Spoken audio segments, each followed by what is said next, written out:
Hello learners, welcome to channel. तो CBSE यानी कि central board of secondary education ने क्लास 10th और 12th बोर्ड एग्जामिनेशन में परसेंटेज के कैलकुलेशन को लेकर नोटिस जारी किया है। तो ये नोटिस 30 नवंबर 2023 को जारी किया गया है और जिसमें बताया गया है कि यानी कि अब जो स्टूडेंट्स अपना एग्जामिनेशन देने वाले हैं बोर्ड एग्जामिनेशन 2024 में, उनके बोर्ड की मार्कशीट में ना ही कोई डिवीजन, ना ही कोई डिस्टिंक्शन, ना ही कोई एग्रीगेट मार्क्स जो है वो अवार्ड किए जाएंगे।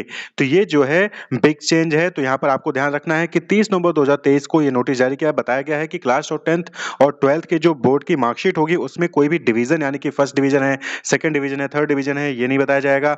ना ही आप डिस्टिंक्शन से पास में यानी कि 75% उससे ज्यादा मार्क्स आए हैं तो आपको ना ही वो इंडिकेट किया जाएगा, ना ही एग्रीगेट मार्क्स वहां पर जो है आपको शो किए जाएंगे। तो इस केस में जो भी जैसे कि अगर आप 12th की मार्कशीट लेकर जाते हैं कहीं पे जॉब पाने के लिए, या फिर आप हायर एजुकेशन के लिए बीकॉम में या फिर हायर अंडर ग्रेजुएट या फिर जो किसी डिप्लोमा कोर्स में एडमिशन लेने जाते हैं 12th के बेसिस पे, तो उस केस में तो जो कॉलेज आपका एडमिशन लेंगे या फिर जो एम्प्लॉयर आपको एम्प्लॉयमेंट देगा वो खुद जो है आपकी मार्कशीट को देखकर वो जो है परसेंटेज कैलकुलेट करेंगे। यानी कि सीबीएसई बोर्ड अपनी तरफ से आपको जो है परसेंटेज कैलकुलेट करके या फिर डिस्टिंक्शन या फिर एग्रीगेट है ये आपको डिवीजन करके अवार्ड करके नहीं देगा। जो एम्प्लॉयर है या फिर जो इंस्टीट्यूशन जहां पर आप एडमिशन लेने जाएंगे 12th के बेसिस पे या फिर 10th के बेसिस पे, वो आपकी मार्कशीट को देखकर वो खुद अपना परसेंटेज वहां पर कैलकुलेट करेगा। तो आप यहाँ पे देख सकते हैं कि बोर्ड में लिखा हुआ है कि no overall division distinction aggregate shall be awarded, और नीचे पैराग्राफ में लिखा है also if a candidate has offered more than 5 subject the decision to determine the best 5 subject में be taken by the admitting institution और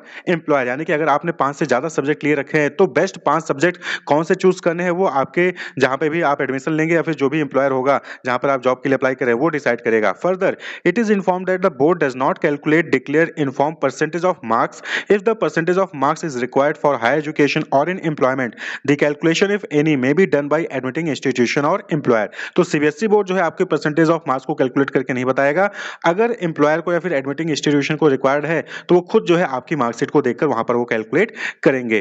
तो ये जो एग्जामिनेशन बाई लॉज है सीबीएसई बोर्ड का, उसके सब सेक्शन 40.13 में बताया गया है। तो आप ये देख सकते हैं कि सीबीएसई एग्जामिनेशन बाई लॉज है। तो आप यहाँ पे देख सकते हैं कि 40.1 pass criteria senior school certificate examination का है। तो यहाँ पर थर्ड पॉइंट देखेंगे no overall division distinction aggregate shall be awarded. बाकी पासिंग क्राइटेरिया वही चीज रहेगी कि इंटरनल में आपको ई ग्रेड लाना होगा यानी कि 33% मिनिमम लाना ही होगा, एक्सटर्नल एग्जामिनेशन में 33% एटलीस्ट लाना ही होगा, और वहीं पर अगर प्रैक्टिकल एग्जामिनेशन है तो उसमें भी 33% लाकर आपको पास होना पड़ेगा, और एग्रीगेट भी आपका 33% होना चाहिए तभी आप जो है वहां पर पास होंगे। यानी कि ई ग्रेड होगा तभी आपको जो है पासिंग सर्टिफिकेट वहां पर दिया जाएगा। लेकिन कोई भी डिवीजन डिस्टिंक्शन या एग्रीगेट जो है वहां पर आपको नहीं दिया जाएगा। परसेंटेज वो कैलकुलेट करके बोर्ड एग्जाम जो सीबीएसई बोर्ड है वो आपको वहां पर परसेंटेज कैलकुलेट करके नहीं देगी। क्लियर?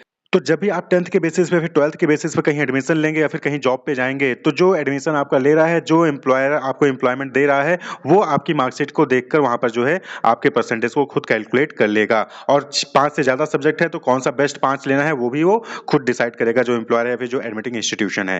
तो ये जो है बिग अपडेट है सीबीएसई एग्जामिनेशन को लेकर। Wish you all the best, keep watching.